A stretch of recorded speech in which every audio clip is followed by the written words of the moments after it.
Dylan, Koh-Lanta, harcèlement et pression après la révélation de son salaire. Le jeune homme n'a pas été épargné par les autres aventuriers de Koh-Lanta. Jaloux, nombreux seraient les candidats de TF1 à l'avoir harcelé, après qu'il a dévoilé son salaire dans TPMP. Des pressions sur lesquelles Dylan s'est exprimé. Lundi 7 mai 2018, Dylan était de retour dans Touche pas à mon poste, C8, aux côtés de son ami S1, afin de mettre fin à la polémique concernant son salaire. Le 30 avril dernier, il révélait dans l'émission animée par Cyril Hanouna, avoir touché 27 000 € pour Koh-Lanta All Star.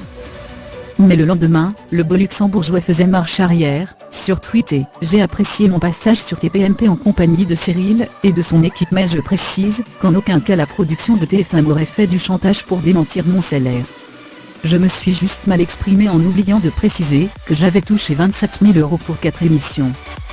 Le soir même, Baba avait alors assuré que TF1 l'avait recadré et poussé à écrire ce courrier.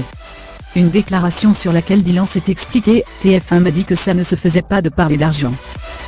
Donc j'ai écrit mon courrier pour ça, mais aussi parce que tous les jours, depuis que j'ai balancé en direct, que j'ai remporté 27 000 €, tous les aventuriers, de cette saison ou des saisons précédentes, m'ont harcelé de messages.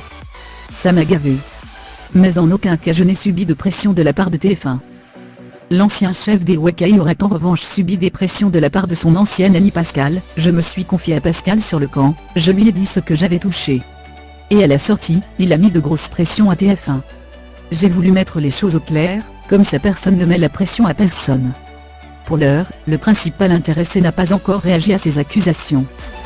Du côté des audiences, Touche pas à mon poste a rassemblé 940 000 téléspectateurs hier soir, soit 4,7% de part de marché sur les 4 ans et plus.